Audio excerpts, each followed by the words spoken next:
الصلاۃ والسلام علیک رسول اللہ وعلی آلہ وصحبہ رسول اللہ لبیک لبیک لبیک یا رسول اللہ تاجدار ختم نبوت زندہ باد زندہ باد منصب نبی فخر تمام یوزر کو خوش آمدید۔ آئیے ہم اپنے ٹاپک کا آغاز کرتے ہیں جو ہمارا چل رہا ہے۔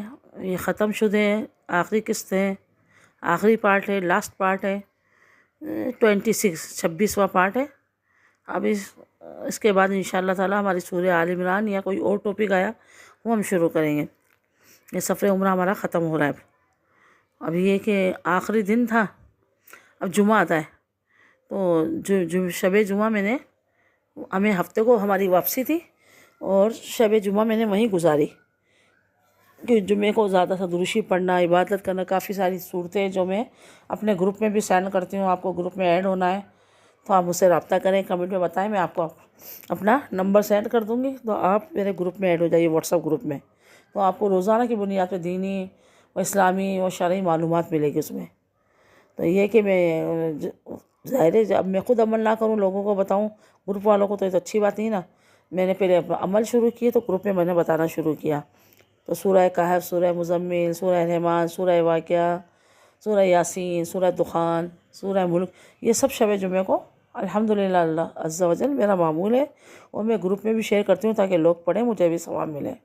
تو آپ لوگ بھی یہ شب جمعے کے دن یہ چیزیں پڑھا کریں۔ یہ صورتیں، ایک تو قرآن کی تلاوت کرنا اجر و ثواب، پھر ان صورتوں کی فضیلتیں آئی ہیں، یعنی سورہ کہف جو پڑھے گا شب جمعہ سے لے کر جمعے تک ختم ہونے تک، دوسرے دن مغرب تک، تو اس کے لیے ایک جمعے سے دوسرے جمعے تک نور ہے اور دجال کے فتنے سے بچے گا۔ سورہ یاسین ایک دفعہ پڑھے گا 10 مرتبہ قرآن پڑھنے کا ثواب۔ سورہ دخان بخشش و مغفرت کی بشارت۔ سورہ رحمان قرآن کی دلہن ہے، اور سورہ واقعہ سے روزی میں برکت ہوتی ہے۔ روزانہ مغرب کے بعد کوشش کر کے پڑھا کریں جو غریب ہے، مفلس نادار ہے۔ سورہ ملک عذاب قبر سے بچاتی ہے۔ سورہ زلزلہ آدھا قرآن کا ثواب ہے۔ سورہ تکاثر 1000 آیتوں کے برابر ہے، اور جو ہے سورہ اخلاص 3 دفعہ پڑھنے سے ایک قرآن کا ثواب ہے۔ سورہ کافرون 4 مرتبہ پڑھنے سے ایک قرآن کا ثواب ہے۔ اور درود شریف کی تو کثرت کرنا چاہیے، کہ میرے آقا علیہ الصلوۃ والسلام شب جمعے کا درود شریف ہم نے سن رکھا ہے، علماء کرام سے کتابوں پڑھا ہے کہ آقا علیہ الصلوۃ والسلام خود اپنے کانوں سے ملاحظہ فرماتے ہیں۔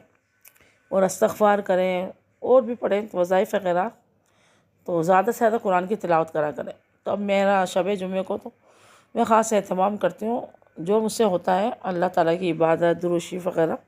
تو اب جو ہے پھر اشراق چاش کے بعد پتہ نہیں کیوں اتنی مجھے نیند آ گئی، کیونکہ وہ میری شوپر کھو گئی تھی، میں نے کافی تلاش کی تھی، تو وہ پھر اتنی تھک گئی کہ میں باہر جو کبوتر چوک ہے جہاں سے بالکل نیچے پھر سڑک نظر آتی، تھوڑا سا آنے کے بعد واش روم ہے جو 7 نمبر واش روم ہے، وہاں پر میں لیٹی تو میری آنکھ لگ گئی، کیونکہ میں تھک چکی تھی نا جمعے کے دن۔ تو میرا ارادہ تھا کہ جا کر اب جو ہے اشراق چاش پڑھ کر تھوڑی دیر آرام کر ہوٹل میں جا کر نہاؤں گی، اور واپس جمعے کی نماز جو ہے حرم میں آ کے پڑھوں گی۔